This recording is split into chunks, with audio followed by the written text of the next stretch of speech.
Depuis qu'il a introduit cette organisation-là, il a fait ses preuves et il a d'ailleurs plus d'une fois atteint le plus haut niveau éducatif chez Toastmaster et est devenu un Toastmaster distingué. Donc ce n'est pas n'importe qui que je vous présente aujourd'hui, c'est quelqu'un qui vraiment est en pleine possession de son art et qui vient aujourd'hui nous livrer un petit peu son secret, ses recettes également. Sans plus tarder, je vais vous inviter à accueillir Monsieur Raymond Brisebois.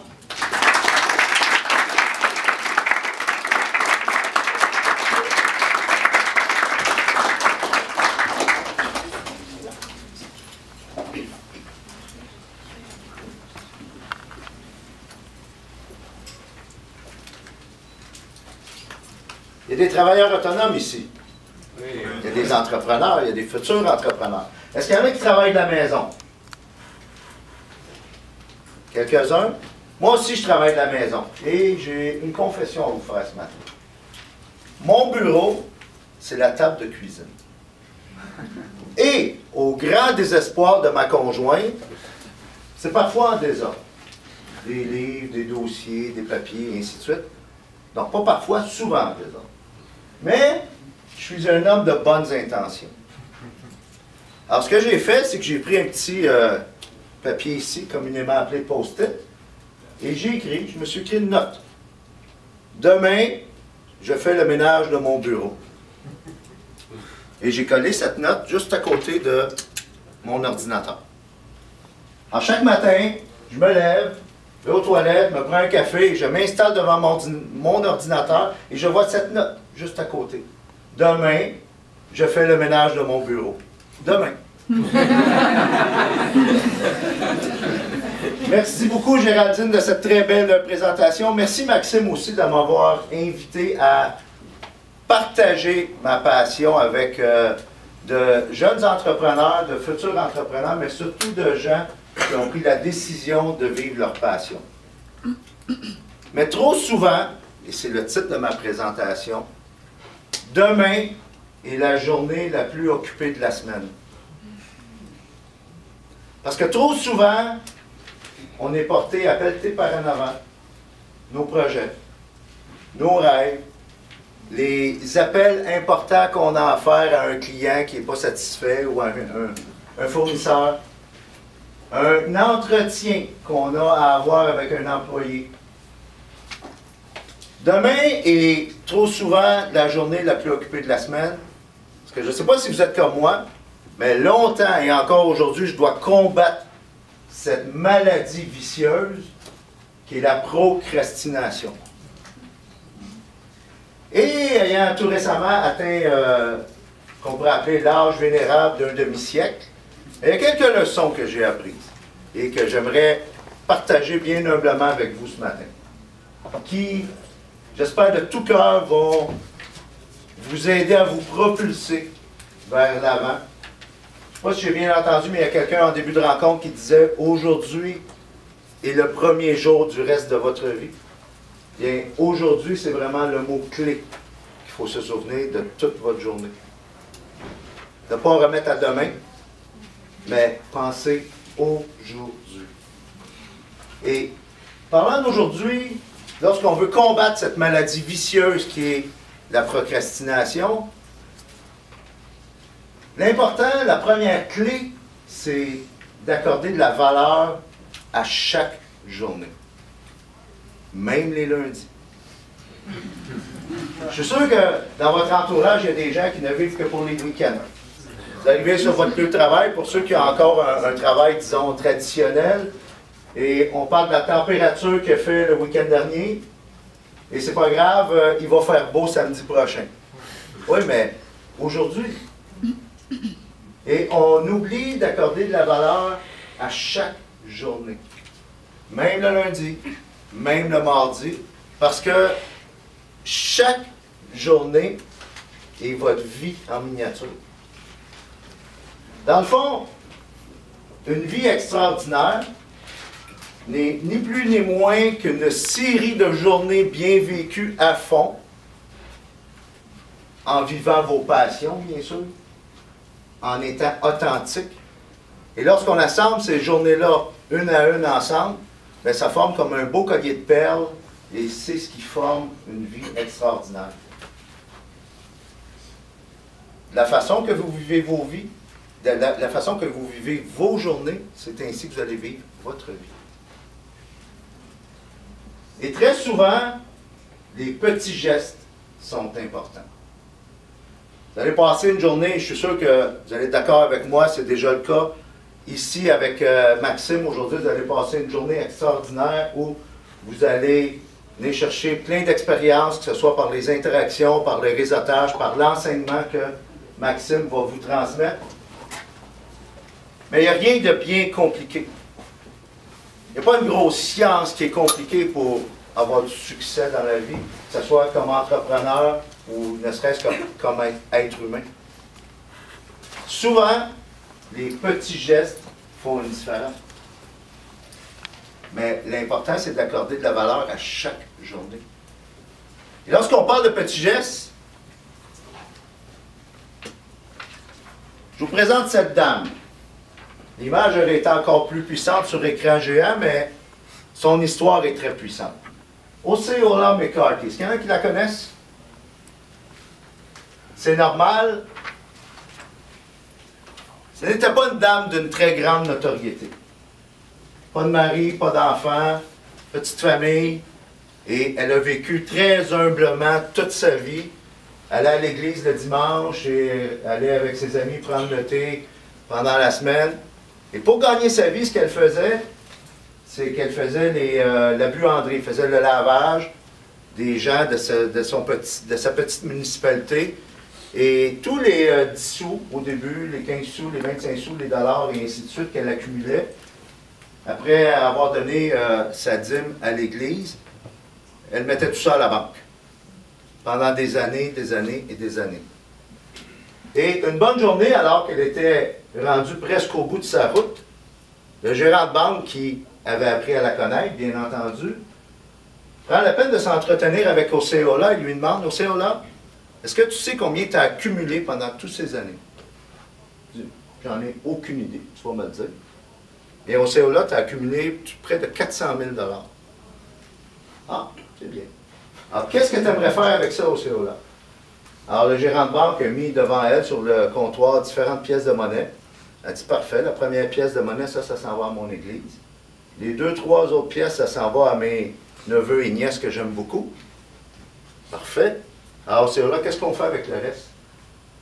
Bien, Osceola, comme vous avez vu, qui était de race noire, elle a dit, j'aimerais, avec tout le reste de l'argent, de ma fortune, que tous les jeunes noirs qui ont des rêves, qui ont une vision, qui ont des passions, mais qui n'ont pas les moyens d'aller à l'université pour se payer des études supérieures, puissent pouvoir le faire.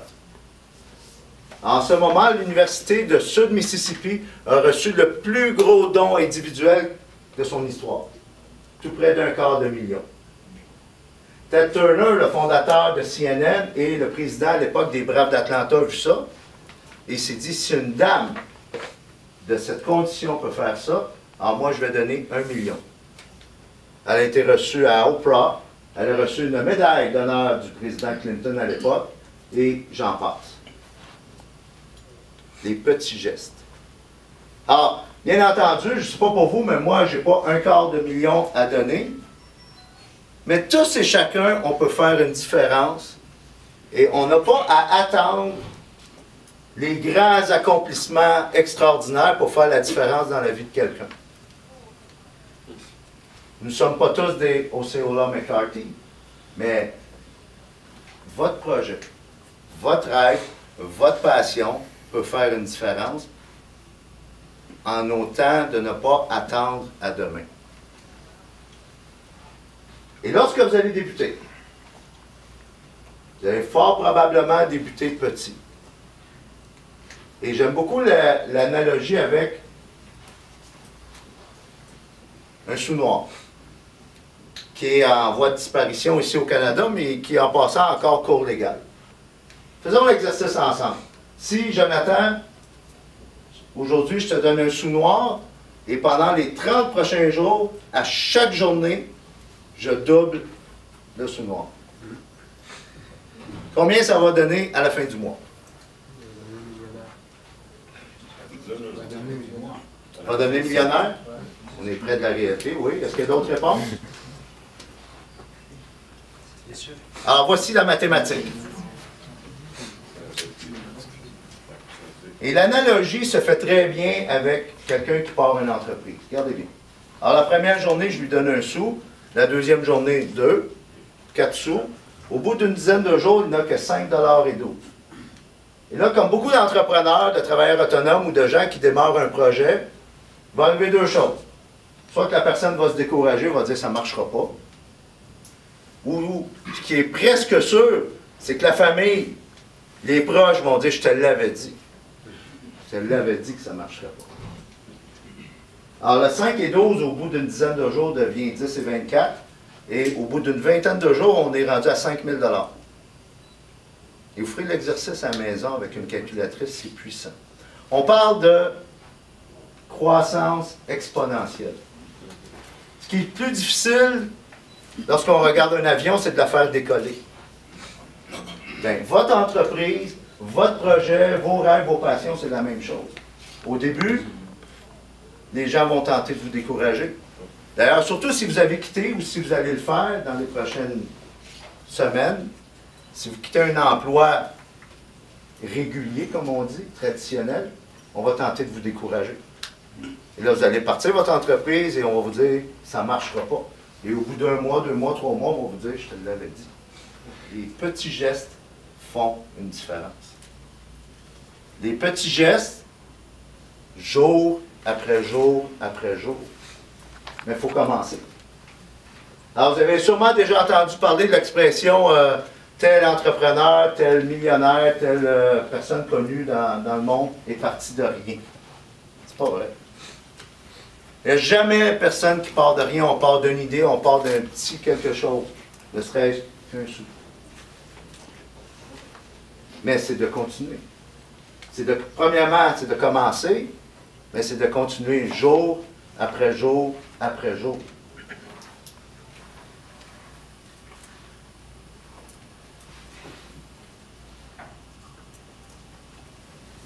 Chaque journée est importante, chaque petit geste est important. Et ce qu'il faut réaliser, c'est que nous sommes des créatures d'habitude. Et souvent, ce qui fait qu'on avance dans la vie, et ça a été mon cas, on se découvre des passions, mais étant des créatures d'habitude, on continue notre petit train-train quotidien, on continue de survivre jour après jour, et on passe à côté de nos rêves.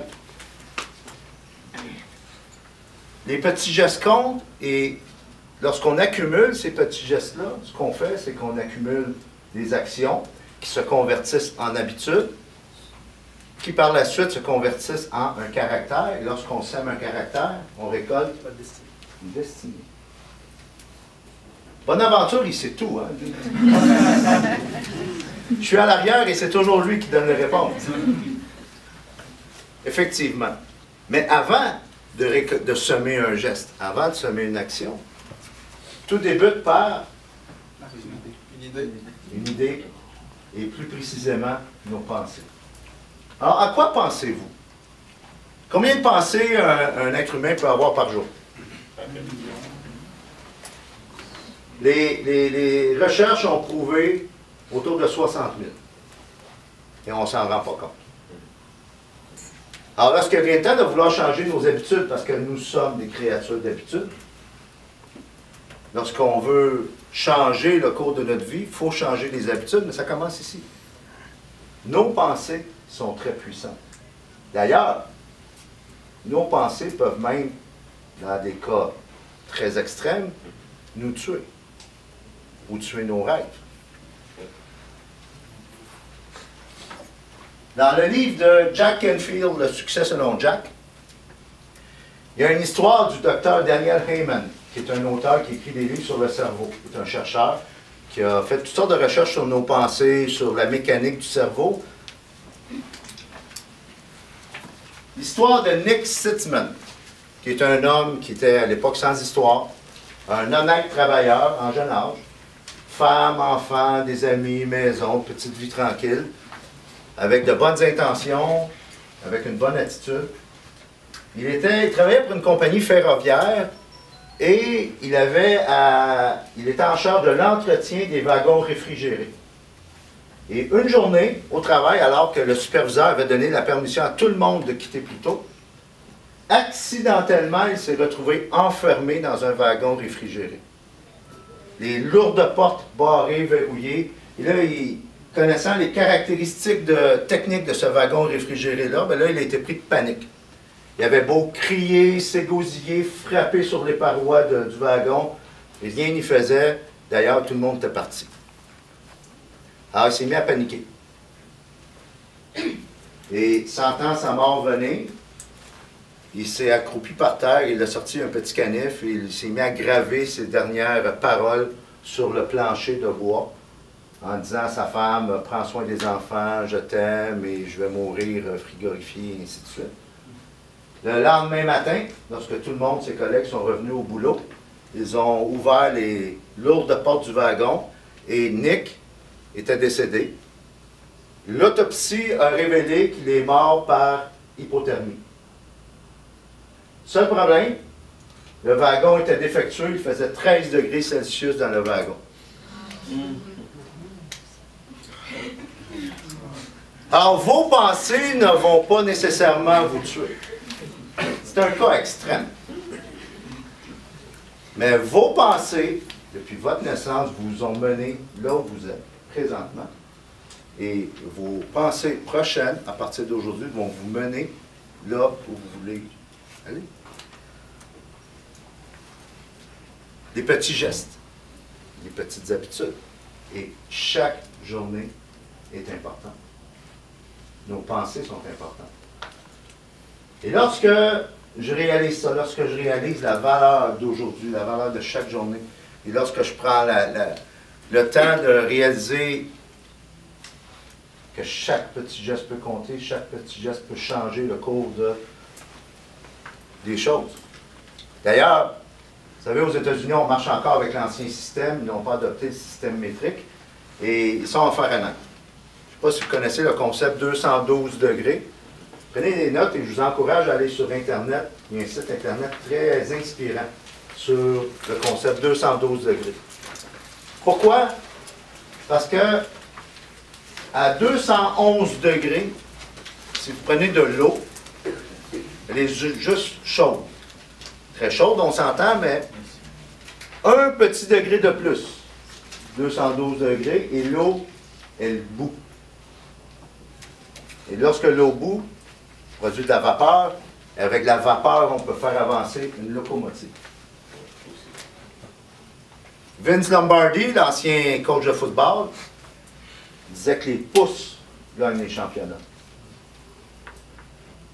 Alors, vous avez un projet, vous avez un rêve, vous avez une entreprise que vous voulez lancer. Bien, tout premièrement, je vous en félicite. Deuxièmement, voyez pas tout de suite la Ferrari, la grosse villa sur le bord de la mer. Mais commencez aujourd'hui par de petits gestes. Et en parlant d'aujourd'hui, ce qui m'amène à vous parler de priorité. J'ai beaucoup adoré le segment où Maxime vous a parlé des 4 cadrans, parce que Peter Drucker, l'ancien gourou du management et du leadership, disait qu'il n'y a rien de plus inutile de faire très bien, à la presque perfection, quelque chose qui ne devrait pas être fait du tout. Et souvent, on se retrouve à faire ça dans nos vies. On est bien bon dans bien des domaines, mais est-ce qu'on est en train de remplir notre mission? Vous savez, c'est quoi les 2 journées les plus significatives de nos vies? Ben, la première journée, c'est simple, c'est notre naissance. Et la deuxième journée, c'est la journée où on découvre pourquoi nous sommes nés.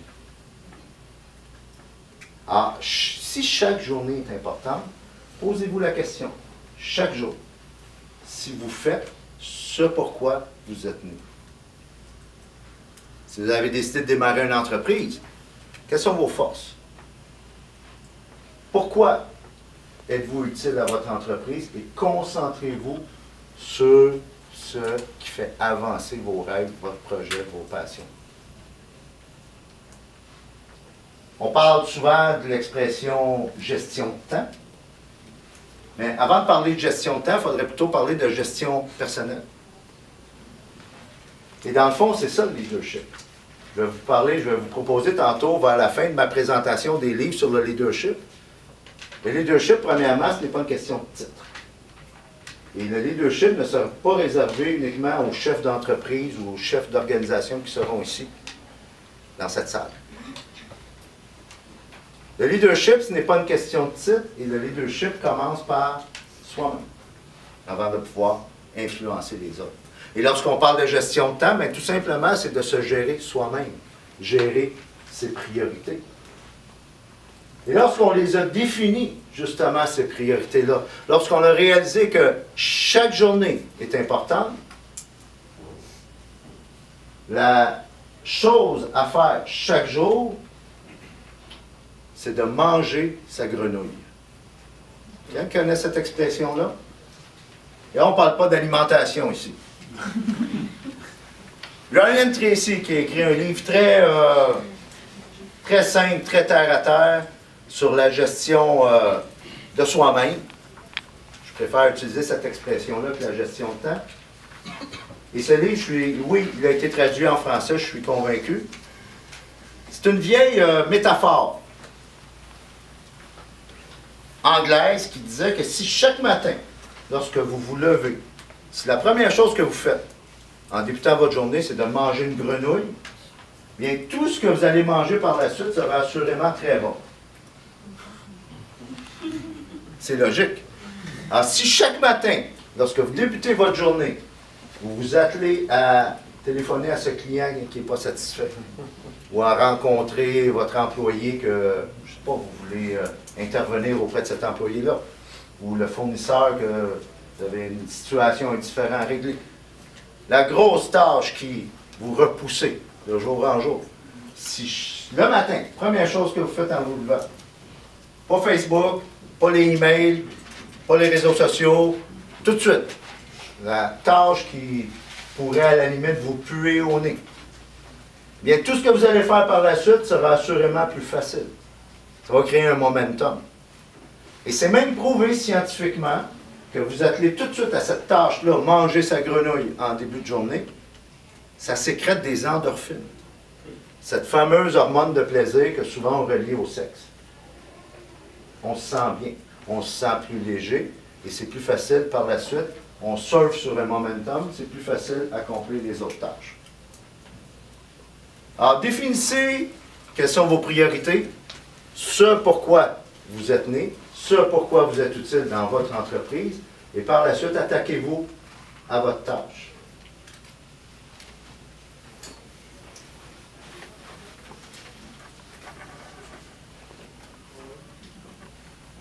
Vous savez, la plus grande justice sur cette planète,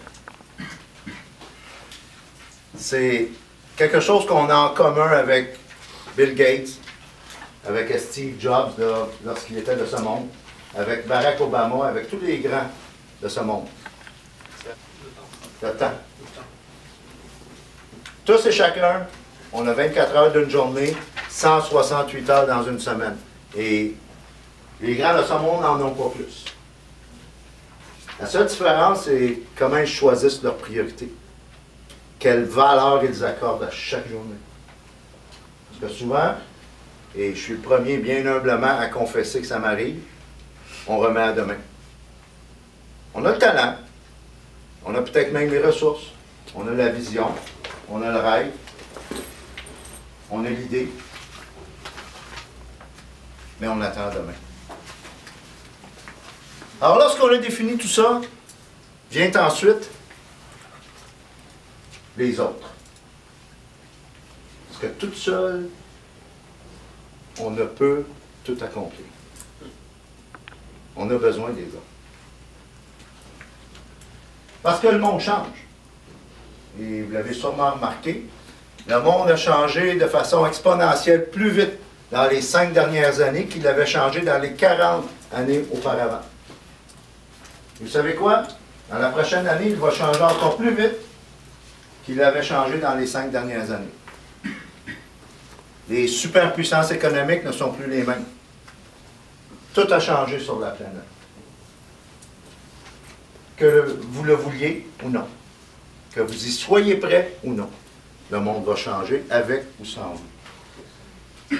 Maintenant, comme entrepreneur, comme quelqu'un qui a une idée de démarrer une entreprise, comme quelqu'un qui veut vivre ses rêves, ses passions, qui veut démarrer une entreprise, comment je peux compétitionner face à ce monde qui est en constante ébullition et qui change? Bien, particulièrement ici au Québec, notre plus grande richesse, ce n'est pas le gaz de schiste, ce n'est pas l'hydroélectricité même. Notre plus grande richesse, c'est nous, les êtres humains. C'est pour ça que les relations sont importantes. C'est pour ça que Stephen Covey, que Maxime a parlé tantôt, parlait de 3 grandes étapes qu'on franchit dans notre vie. La première étape, bien, c'est simple, c'est la dépendance. On est bébé, on est enfant et on a besoin des autres. Tout à fait normal. La deuxième étape, et c'est là que malheureusement beaucoup d'adultes, même en âge avancé, vont rester pris, c'est l'indépendance. Tassez-vous de là, je suis capable. Et la troisième étape, qui est une étape vraiment où on peut s'accomplir, où on peut accomplir beaucoup plus, c'est l'interdépendance. C'est ensemble, nous sommes capables. Alors là, on va faire un exercice. Tous et chacun, je vais vous demander de vous lever. On va se dégourdir un peu. Vous allez vous tourner vers votre voisin et soit lui serrer la main, prendre l'épaule ou lui faire même un gros hug et lui dire merci d'être un leader.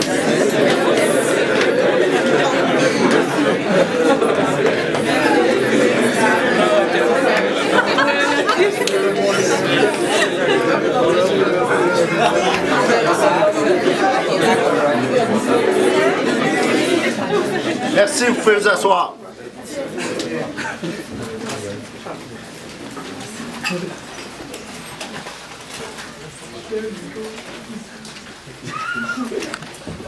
Ça peut sembler particulier comme exercice. Peut-être que vous êtes tourné vers quelqu'un que vous ne connaissez pas.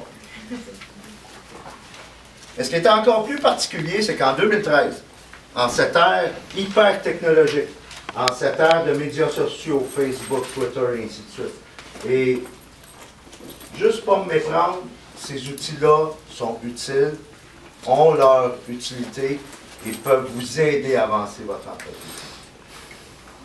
Mais en cette ère hyper technologique où on peut facilement envoyer un homme sur la Lune, on a de la difficulté à traverser la rue pour souhaiter la bienvenue à un nouveau voisin. On peut envoyer un missile à l'autre bout de la Terre avec une précision inouïe, frapper la 3e fenêtre à gauche au 8e étage.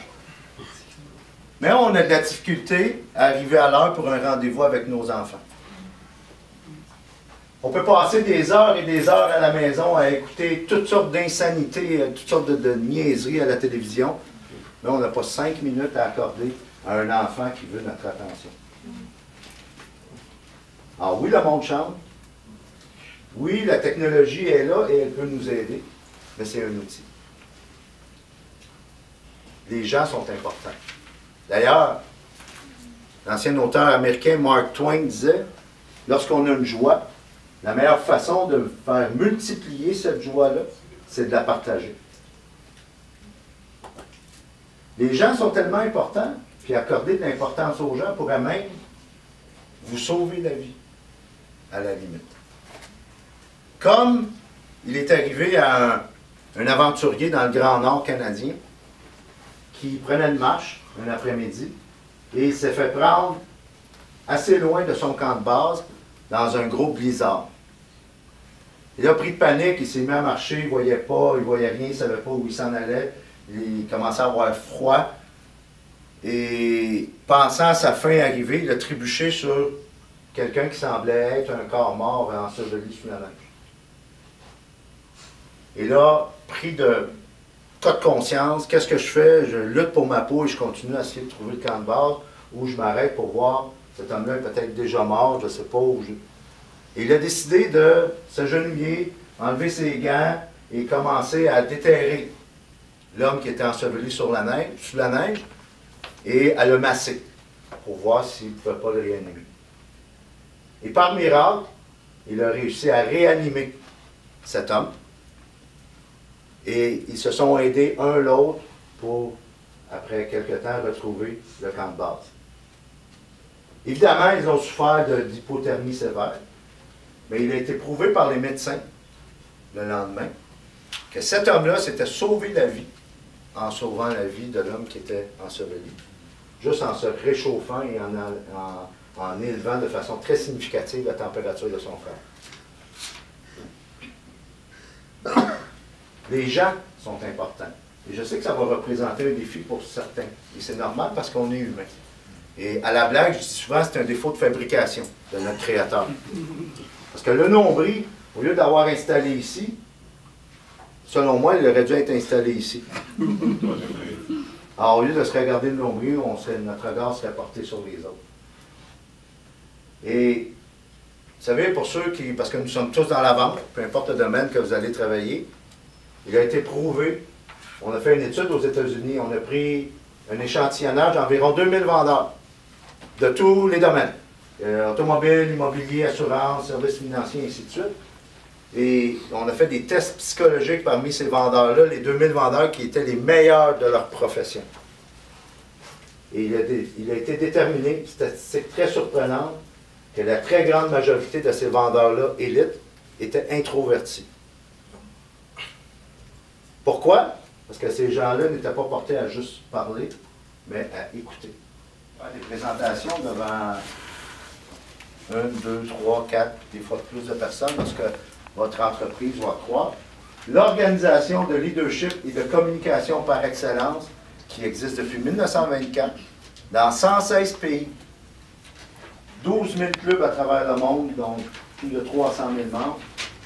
Je vous encourage à aller sur Internet, faire des recherches sur Toastmasters et à investir dans vous-même. Et évidemment, je serai à la fin de la présentation, je serai à l'arrière, j'offre du coaching et aussi de la formation, tout ce qui est leadership et communication pour vous aider à devenir de meilleurs communicateurs, de meilleurs leaders. Et ce, peu importe ce que vous faites, parce que je me répète, mais ce n'est pas une question de titre. Merci beaucoup, M. Brisebois. J'ai presque terminé. Excusez-moi. Je disais tantôt en début de rencontre, on parlait de procrastination et je dis souvent que j'emploie l'expression, et c'était le titre de ma présentation, « Demain est la journée la plus occupée de la semaine ». Et je suis sûr, bien humblement, que c'est le cas pour plusieurs d'entre vous. Mais j'ai appris à la dure l'an dernier, en 2012, que des fois, demain ne vient pas. Et c'est la leçon que je veux vous partager aujourd'hui. Cette jeune demoiselle avait eu 17 ans en février dernier, il y a quelques semaines. Et c'était ma princesse, Marianne, qui, à 16 ans, le 4 juillet 2012, s'est fait frapper par un train. Et elle est décédée de ses blessures 3 jours plus tard. Ma relation avec Marianne, étant séparée de sa mère, était, je dirais, un peu des hauts et des bas ces dernières années. Et j'ai souvent remis à demain de lui dire comment je l'aimais. J'ai souvent remis à demain un appel téléphonique, un café, un McDo avec Marianne. Et c'est humain. Mais parfois, demain ne vient pas. Vous avez un rêve. Vous avez la passion, vous avez le talent de faire une différence dans la vie des gens, de faire une différence dans votre communauté. Aujourd'hui est la journée. Parce qu'aujourd'hui, quand on y pense, est le demain d'hier. Alors, probablement qu'hier, vous vous êtes dit, demain, je vais faire ça. Demain, je vais partir mon entreprise. Éventuellement, j'ai un talent dans la communication, je vais faire ça. Éventuellement, je vais faire ça. Éventuellement, je vais me joindre à l'entreprise de Maxime Victor et je vais suivre un cours pour lancer mon entreprise. Bien, éventuellement, le demain, parfois ne vient pas. Et je vous laisse sur les paroles de Steve Jobs, le le génie derrière Apple qui dernièrement est décédé. Et Steve Jobs disait, votre temps est limité. Alors ne le gaspillez pas à vivre la vie de quelqu'un d'autre. Ne laissez pas le bruit des opinions des autres avoir le dessus sur votre voix intérieure. Et le plus important, ayez le courage de suivre votre cœur et votre intuition. Tout le reste est secondaire. Bon succès à tous et au plaisir. Merci beaucoup, M. le Président, de ce magnifique témoignage, finalement. Merci. Alors, je pense que, vraiment, vous pouvez vous rendre compte à quel point les outils, les recettes, les témoignages que vous entendez vous seront utiles. Oui, vous allez briser le carcan du 9 à 5, vous allez faire du 9 à minuit à partir de maintenant. Mais vous allez voir, le bonheur que vous aurez à le faire, il est exponentiel. Il ne se compare à rien d'autre.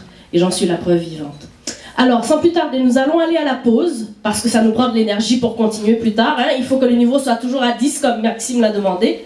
On vous attend ici à la salle à 1h15, s'il vous plaît. Pas 1h20, pas 1h25, à 1h15. On commence tout de suite à 1h15. Donc vous avez à peu près quoi? 30 minutes pour manger, 15 minutes pour tweeter, Facebooker et tout. Dire qu'aujourd'hui vous êtes des entrepreneurs en action et que vous avez commencé, vous êtes entrés dans l'aventure. Dites-le, faites-le savoir.